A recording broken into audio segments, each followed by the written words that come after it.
Bonjour à toutes et à tous, on continue donc sur cette série de podcasts en période de confinement à cause du coronavirus et on va parler des regroupements d'études sur la complémentation pour aider l'organisme à se renforcer d'une part, des essais aussi qui sont effectués en ce moment même pour essayer de contrer le virus, de lutter contre lui et de ce qui se passe en Chine, notamment sur les achats de matières premières comme la vitamine C.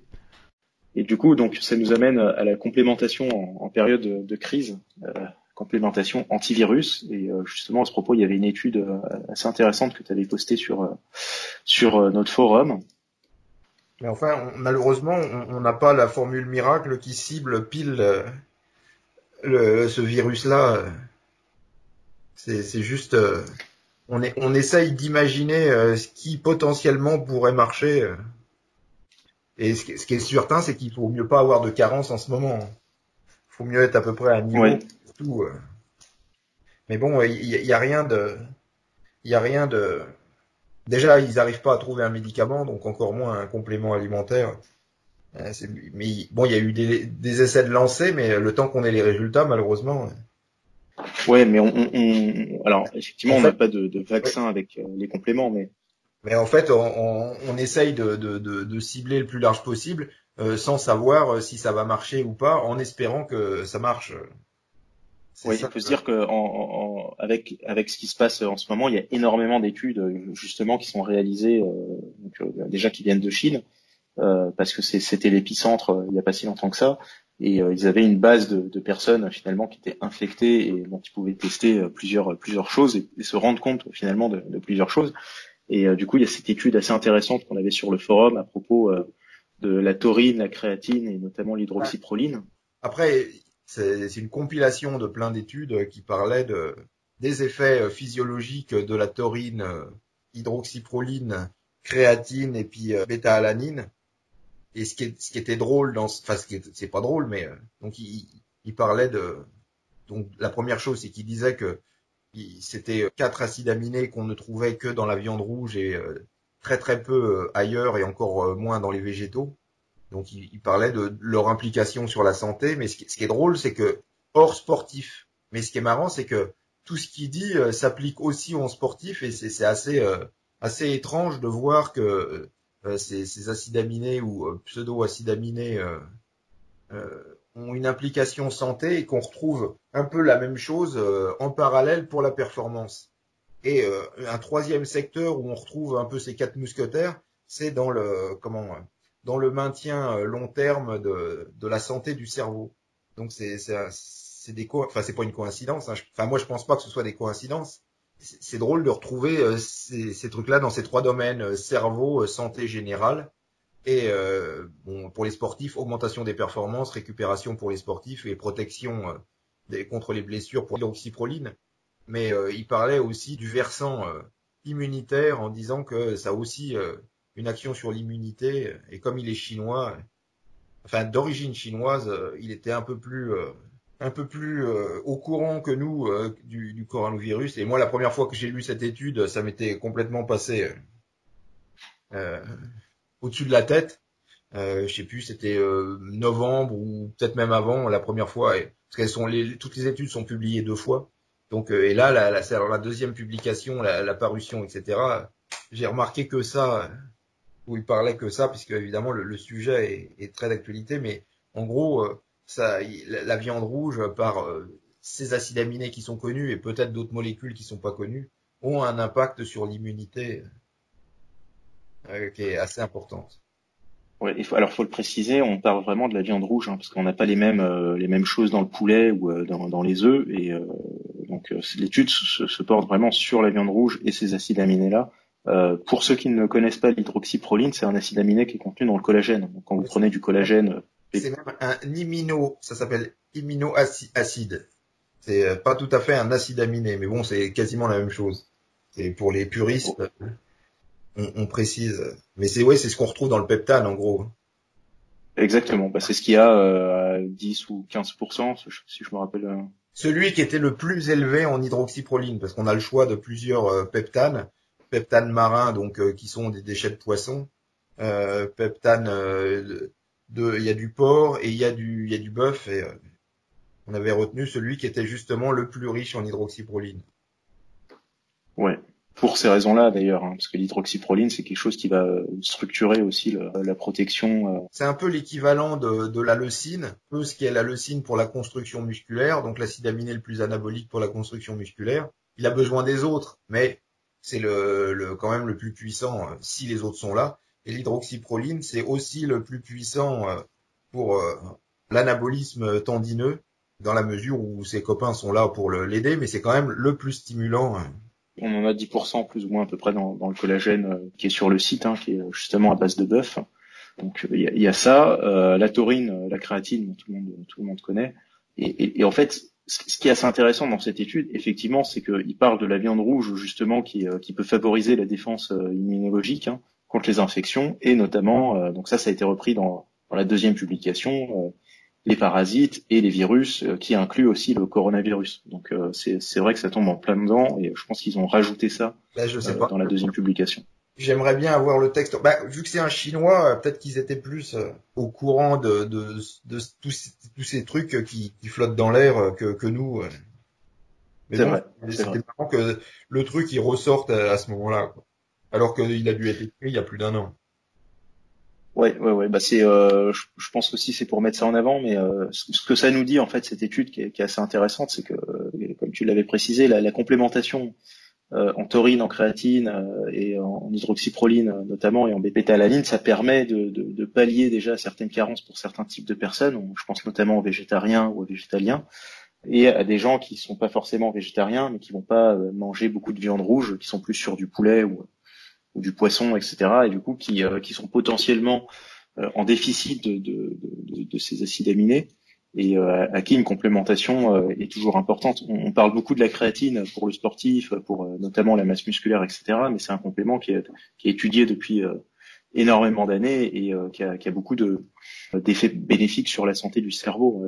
Faut pas limiter la créatine à la prise de masse et à la protection musculaire. Il y a énormément de bénéfices pour le cerveau, et notamment il y a beaucoup d'études sur, par exemple, les enfants prématurés qui sont complémentés à forte dose de créatine, justement pour pallier aux problèmes neuronaux qu'ils ont eu, le fait d'avoir un cerveau qui est pas arrivé à maturité avant la naissance.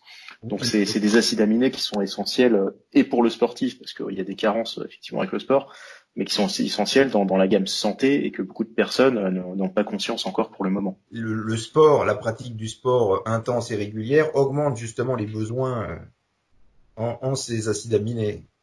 Donc ceux qui les couvrent pas avec un apport régulier de viande rouge sont, alors c'est pas un risque, mais c'est une sous-performance quoi de pas les C'est un peu un paradoxe, parce que on pense que le sportif est de base en bonne santé, mais c'est une personne qui est beaucoup plus carencée que les autres, et c'est là où il y a toute la partie complémentation qui est très importante, justement pour pallier aux carences et se remettre à niveau.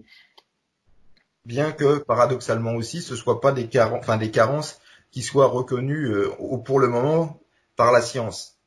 Celui qui a fait la review justement, lui, il en est conscient et il essaie d'expliquer à ses collègues. Mais c'est pas officiellement encore reconnu. Mais ça sera sûrement un jour ou l'autre. Donc autant ne pas attendre que on nous dise. Voilà, donc ça, c'est un peu bon là, c'est un regroupement de plusieurs études, mais finalement qui pointent vers des conclusions qu'on connaît plus ou moins sur l'augmentation du système immunitaire, donc la meilleure protection contre notamment les bactéries, les parasites, les virus. C'est quelque chose qu'on sait déjà, mais on pense pas forcément à ce type de complément. On l'a vu aussi nous au début, donc avant le confinement, les gens sont un peu sont partis vers de la vitamine C, vers du multivitamine, ce qui est normal parce que ça aide aussi le système immunitaire, mais la taurine, la créatine, le collagène, c'est aussi des choses qui sont très importantes, et je pense qu'ils sont encore sous-représentées et pas forcément comprises dans la complémentation du sportif. Oui, enfin ça c'est certain. Hein, oui. Et il y en a un aussi qui potentiellement, mais alors pareil sans preuve, mais qui est potentiellement utile, c'est le zinc. Mais pareil, je dis sans preuve avérée d'une quelconque efficacité, mais vu son profil, potentiellement il pourrait être important. Enfin, ce qui est surtout important, c'est de pas en manquer. C'est ça Après, en supplémenter, est-ce que ça fera quelque chose, je sais pas, mais d'en manquer, par contre, ça c'est pas. Et puis le classique, c'est de la vitamine D, pareil, dont il faut pas trop manquer en ce moment, alors que c'est la période où on en manque le plus si on se supplémente pas. À la sortie de l'hiver, c'est là où évidemment c'est depuis le plus longtemps qu'on n'ait pas vu le soleil vraiment. Donc c'est là où on manque le plus de vitamine D, c'est exactement en ce moment. Et c'est pile au moment où tout le monde est confiné, quand tu commences à avoir les premiers rayons de soleil dehors. Ouais, je sais pas si ces rayons de soleil là, ils feraient beaucoup pour la, peut-être un peu, mais pas. Mais en tout cas, Ouais, c'est en ce moment que la plupart des gens sont carencés vraiment en vitamine D et c'est vraiment pas le moment où faut l'être. Ça, c'est certain. exact. Et on en vient aussi, alors on a beaucoup de questions d'ailleurs par rapport à la complémentation donc, pendant le confinement. Il y en a beaucoup qui nous demandent s'ils doivent continuer ou pas. Donc c'est vrai que pour certaines personnes qui n'ont pas forcément l'habitude, ils pensent s'arrêter les jours où ils font pas de sport, donc arrêter les compléments les jours où ils font pas de sport et reprendre quand ils en font. Mais c'est enfin la complémentation pendant le confinement ou pendant qu'on fait pas de sport, les jours typiquement les jours off, pour ceux qui se reposent, qui font pas de l'entraînement 7 jours sur 7, pour moi c'est les journées les plus importantes parce que c'est là où tu as toute la reconstitution, la reconstruction musculaire qui se fait, t'as toutes les T'as toute la récupération. Après, il y a deux types de suppléments. Il y a les suppléments du genre les boosters et les suppléments pour récupérer. Donc évidemment, les boosters, à moins que tu veuilles maigrir, ça sert à rien de prendre ton booster à base de caféine si tu t'entraînes pas, quoi. Et si t'es c'est confiné, vrai. euh, si t'es confiné et que tu t'entraînes pas, mieux vaut y aller mollo sur la caféine aussi, en général, plutôt que de balancer femme et enfant par la fenêtre. Après il y a des enfin le Natural Bio Booster là qui est un mix de thé vert et de guarana. Bon, ça dépend des personnes, mais je pense que l'effet c'est plus un effet d'éveil prolongé que la caféine effectivement enfin la graine caféine qui est vraiment plus puissante. Mais mis à part les boosters, notamment tout ce qui est, ben, on en reparle, mais la créatine, la taurine et les protéines, je pense pas que ce soit des choses qui soient à mettre de côté pendant une période de confinement justement. Bah, après, il y a ceux qui vont, il y a deux types. Il y a ceux qui vont continuer à pouvoir s'entraîner et puis d'autres qui s'entraînent pas. Là, les problématiques sont un peu différentes parce que si le problème c'est que si tu t'arrêtes de t'entraîner, tu vas t'emmerder chez toi et puis tu vas te bouffer. Ce qu'il faut surtout pas, c'est de prendre du gras parce que si tu sors de la période de confinement, t'as plus de muscles, t'as pris du gras, t'as doublement régressé quoi. Mieux vaut avoir que perdu du muscle et pas pris de gras, t'auras régressé que d'un. Après tu peux remanger et puis t'entraîner, tu vas prendre du muscle. Mais s'il faut que tu fasses un régime basse calorie pendant que tu reprends ta masse musculaire, tu vas avoir du mal à sortir des conséquences du confinement qui risquent sûrement de durer beaucoup plus longtemps que ce que on veut bien nous dire. Donc ça c'est pour ceux qui ne s'entraînent pas. Donc là peut-être oui effectivement le bio booster il pourrait aussi être mais de toute manière, je conseille à personne d'arrêter de s'entraîner totalement. On peut toujours faire des abdos, on peut toujours faire les mollets. Ça permet aussi de dépenser des calories, parce qu'il faut pas négliger le fait que d'être enfermé avec le réfrigérateur à portée de main, il va y avoir des prises de masse grasse phénoménales pendant cette période. Ouais, bah c'est quand même l'année de la masse, hein, donc Là, ouais, mais là, pour nous 2020 c'est là, ça va être la masse grasse au détriment de la masse musculaire, hein. Parti comme ça. Et c'est- puis, il y a ceux qui peuvent continuer à s'entraîner. Bah là, dans ce cas-là, ils continuent aussi les suppléments un peu. ouais, ouais, ouais. Bah, Voilà. ouais, je pense que vraiment enfin idéalement faut garder les protéines. Principalement, tu vas plus jouer sur la diminution des glucides que tu prenais avant, pendant ou après l'entraînement. Et je pense que c'est plus ça qui va jouer. Mais après, tout ce qui est complément, bon, notamment oméga multivitamines, on n'en parle pas, mais tout ce qui est créatine, notamment ceux qui prennent de la créatine de base, ça, ils font continuer à en prendre. C'est un complément qui est anti perte de masse maigre. Hein. Donc c'est très important, surtout dans ces périodes-là. Mais pareil, ceux qui prennent de la protéine, il faut aussi réguler son apport. Parce que si on faut pas prendre de protéines en plus de tout ce qu'on mangeait, faut faire. Là, c'est vraiment une période où il faut faire attention à ses abdos, parce que ça peut aller très très vite. Le jour où un jour vous allez vous réveiller et puis que vous avez des grosses poignées d'amour qui ont bien grossi, ça va être et ça va aller vite parce que quand on est confiné chez soi, qu'on a très peu d'activité physique, on s'en rend pas tout de suite compte, mais un jour on se réveille et on a pris plein de gras, quoi. On met un tout petit peu de temps à s'en apercevoir, mais ça arrive. Je repensais à un complément, mais il y a le citrate de magnésium qui est pas mal aussi pour la protection de la masse musculaire. Et pour éviter l'hypertension, parce que visiblement tous les mecs qui meurent, parce que je lisais, enfin après c'est des statistiques, j'avais fait un autre podcast là-dessus, c'est des statistiques qui sont d'hôpitaux en hôpitaux, donc ils sont assez peu fiables, mais ce qui est malgré le fait qu'ils soient peu fiables, les chiffres sont tellement énormes que pour l'instant faut se méfier. Il disait qu'à peu près 30% des gens qui sont hospitalisés font de l'hypertension et 75% des gens qui meurent font de l'hypertension. Donc si t'es vieux, que tu fais de l'hypertension et que t'as du diabète, t'as intérêt de t'enfermer dans ta cave et tu tires sur le premier qui bouge, quoi. Parce que Non, mais d'où l'importance de certains compléments, comme les oméga notamment, et le citrate de magnésium, la créatine. Moi, je pensais plus au bicarbonate de potassium. Le potassium contre l'hypertension pour ceux qui font de l'hypertension. Parce qu'ils savent pas si c'est l'hypertension lui-même qui fait ça, ou comme la plupart des malades sont traités aux inhibiteurs de l'angiotensine, ils savent pas si c'est le médicament qui traite l'hypertension qui est responsable de cette surmortalité, ou si c'est l'hypertension elle-même. Mais moi, j'allais dire que, alors c'est peut-être les deux en plus, mais j'allais dire que c'est peut-être l'hypertension, hein. Parce qu'il y a plein de gens comme ça, on nous dit, oui, mais il était en bonne santé et il est mort.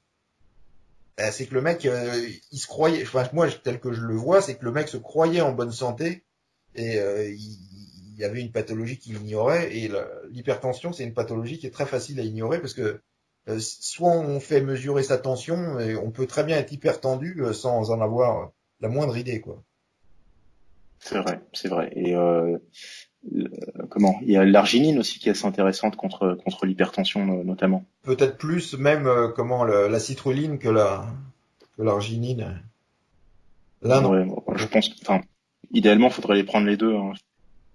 Enfin si j'avais à n'en choisir qu'un, ce serait la citrulline.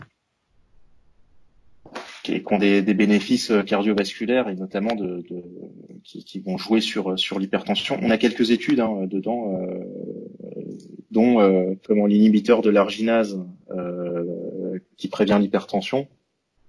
Et donc ça c'est aussi dans la partie produits. Donc quand on va sur les produits dans la partie études, c'est assez intéressant de checker les études qu'on a. Mais effectivement c'est quelque chose qui pourrait jouer. C'est l'hypertension, comme tu le disais, on s'en rend pas vraiment compte et je pense que de toute façon tous ceux qui sont en réanimation ou qui meurent en ce moment, c'est de base des gens qui sont sur un terrain pas forcément je crois bon.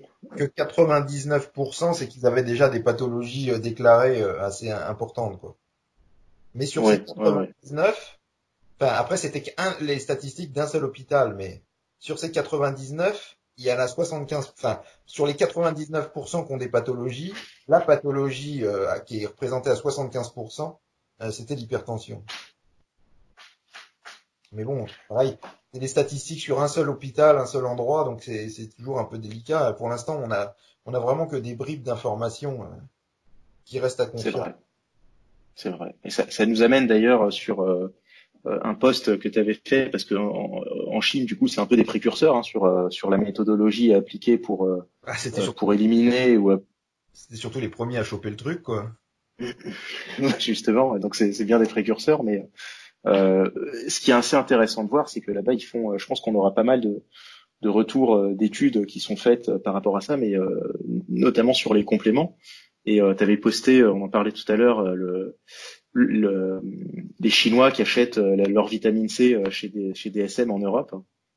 Faudra interroger un représentant de DSM pour savoir si c'est pas la première fois que les Chinois achètent de la vitamine C européenne. Parce qu'on peut rappeler que 95% de la vitamine C produite dans le monde, elle est produite en Chine. Donc, s'ils ont besoin d'acheter et y compris DSM, à 2 sites de production, un en Asie, un en Europe, Et les Chinois ont acheté Alors, je me rends pas compte, faudra lui demander, il faudra lui poser ces questions. Est-ce que c'est beaucoup ce qu'ils ont acheté? Parce que je sais plus, t'as le chiffre, c'est pas 50 tonnes ou?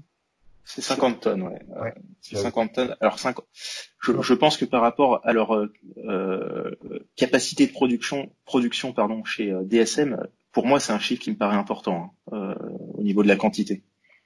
Ouais, non, mais parce qu'ils produisent nettement moins en Europe que en Asie, mais ce sera intéressant d'interroger quelqu'un pour savoir si c'est beaucoup et pourquoi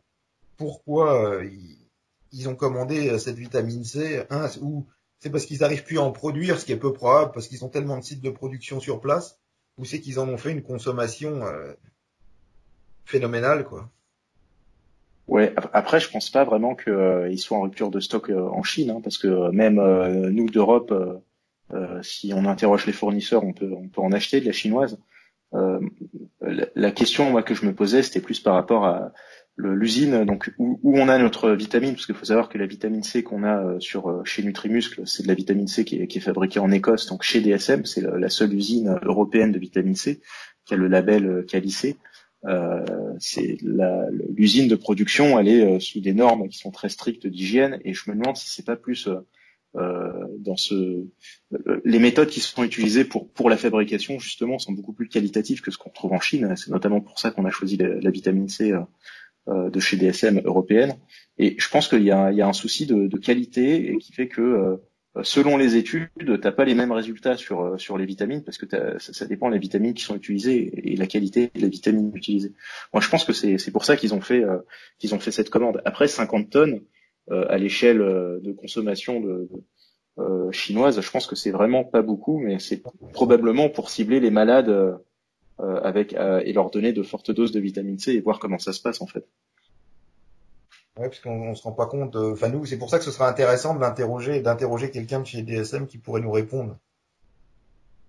Mais bon, pareil, c'est des choses qui Effectivement, sera beaucoup plus tard. Mais bon, c'est une anecdote qui est ouais, quand même assez.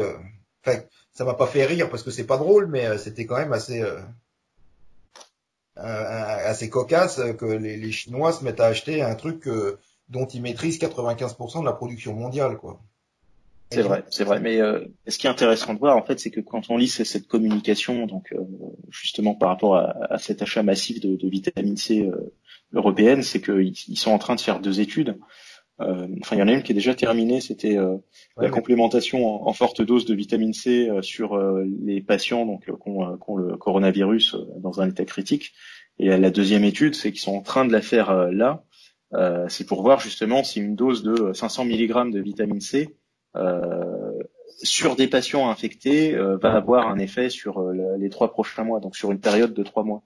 Donc, et c'est pour ça, je pense qu'ils ont pris aussi cette vitamine de bonne qualité pour avoir les meilleurs résultats possibles pour l'étude. ouais, enfin, ça on le saura. Puis malheureusement, enfin, j'attends les résultats, mais alors la plus grosse étude qui sera à long terme, elle dure 1 an, donc les résultats on n'est pas près de les avoir. Du genre, ce sera 1 an et demi. Donc et puis l'autre, j'ai pas vu les résultats encore. Je pense qu'ils seront publiés largement prochainement. Oui, bah, ça vient de se finir, hein, la première étude, elle a été finie le 28 février. Non, non, non, non, ça c'est celle qui date d'un an.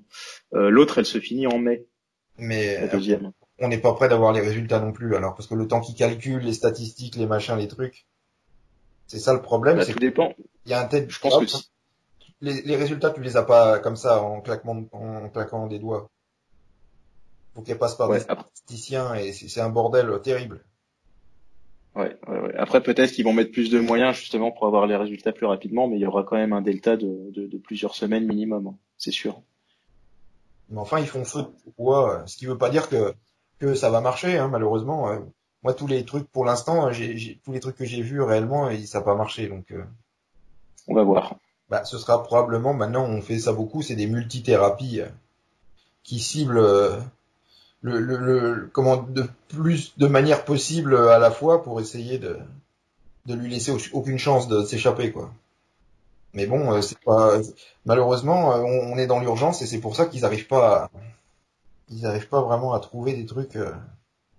Et ils sont obligés de tester un peu tout, hein, ce qui est normal. Mais chacun teste dans son coin et il croit pas ce que l'autre y raconte. Enfin, c'est un truc, et pareil, je le disais parce que j'entendais un gars qui était responsable des infections aux États-Unis, donc celui qui chapeaute tout ça, un médecin qui chapeaute tout ça. Malheureusement, c'est beaucoup.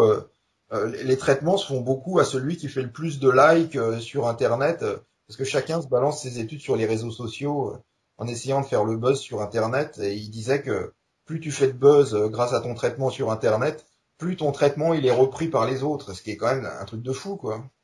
C'est un truc de youtubeur, du coup. Malheureusement, non mais malheureusement, on en arrive là, quoi. Alors que ça devrait passer entre spécialistes, entre médecins, etc., quoi. C'est vrai, c'est vrai. En tout cas, on espère que tout va revenir rapidement à la normale et on attend le résultat de ces nombreuses études qui sont faites en ce moment, qui vont nous permettre d'en savoir un peu plus sur les compléments alimentaires et de nous aiguiller sur le choix à faire pour lutter contre ce genre de virus. Et on se retrouve bientôt pour un nouveau podcast. À bientôt.